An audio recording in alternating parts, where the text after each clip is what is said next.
WWL Louisiana News at 5 begins with breaking news. We go to a place like New Orleans, where we have a great governor, Jeff Landry, who wants us to come in. That's President Trump in a news conference earlier today saying he may shift the target of his crime crackdown from Chicago to the Crescent City. Good evening, and thanks for watching. I'm Katie Moore. And I'm Cherise Gibson. So this means New Orleans could be the next city to see the National Guard deployed. The announcement comes as crime rates are dropping, at least according to the NOPD. And Alyssa Curtis has more on that announcement and how New Orleans officials are responding to it. Alyssa? Now, President Trump made the comments in a completely unrelated news conference during a visit by the president of Poland. That caught many off guard, but since we broke the news today and the news at noon, officials have certainly been quick to respond. You have New Orleans, which has a crime problem. We'll straighten that out in about 2 weeks. It'll take us 2 weeks, easier than D.C. Wednesday, President Trump suggested he may send the National Guard here to New Orleans instead of Chicago, saying New Orleans has a crime problem. Jeff Landry, who wants us to come in and straighten out a very nice section of this country that's become quite tough, quite bad.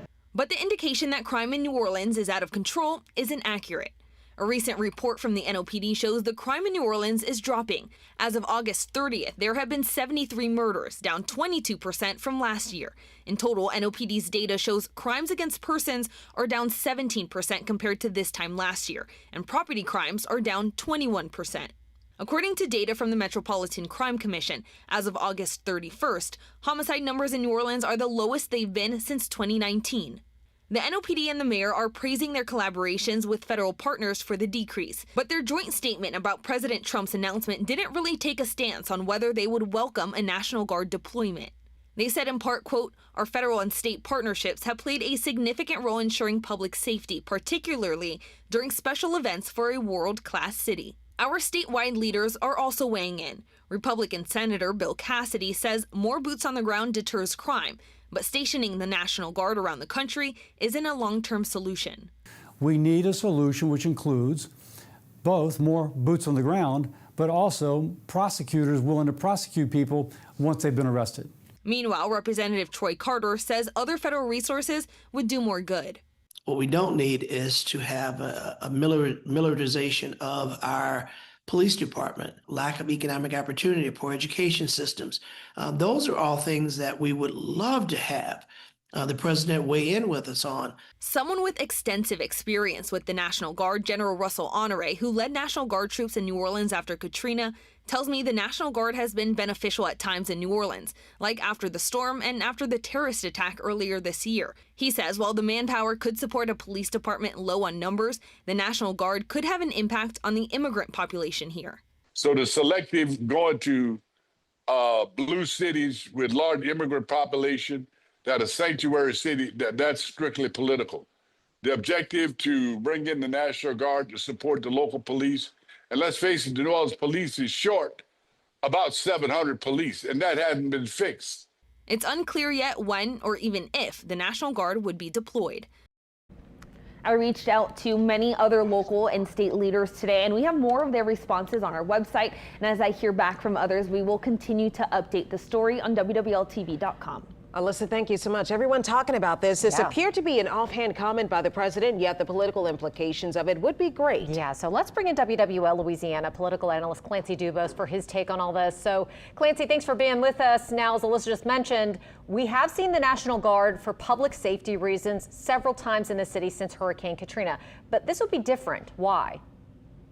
Well, this would be an ongoing thing. This would be sending them here to specifically police and to address a report, an alleged crime problem that the president talks about, even though all independent statistics in New Orleans show that crime is down dramatically. Violent crime and nonviolent crime are all down significantly over the last 2 years. It's not just a little blip in the last month or two. It's a two and a half year steady decline. And when troops were sent here after Katrina, that was to deal with a crisis, a catastrophic emergency, a storm, a flood, people with no place to stay. You know, that's one thing. And you often see National Guard troops deployed to various locations in the immediate aftermath of a disaster, sending them in for special events like the Eras Tour, or for the Super Bowl, or for Mardi Gras. That's also a preventive measure. You come in to just supplement police who are there, and it's a spot approach to a specific moment in time when additional resources are needed. What the president is talking about, and what Governor Landry is talking about, is sending troops here for crime, like to make arrests. Well, the problem is the guardsmen aren't authorized to make arrests. They're not trained to arrest people. They're not trained to read them their rights. They're not trained to haul them off to jail, to do these things. They're trained to do lots of things, but fighting crime is not one of them. Yeah, Clancy, that's why I had a question about the risk you see here. What are the risks that we see both legally and from a community trust standpoint if New Orleans streets are militarized? Well, if they truly are militarized, it's a step towards tyranny, and that's something that nobody wants to see, hopefully. And I know some people might think, well, this is good, I'll feel safer. But it comes at a price that's very steep. And, you know, the repercussions legally are enormous because, again, they're not trained in constitutional policing or any other kind of policing. So there's all sorts of potential for abuses, accidental shootings. National Guards troops rightfully often show up with military rifles.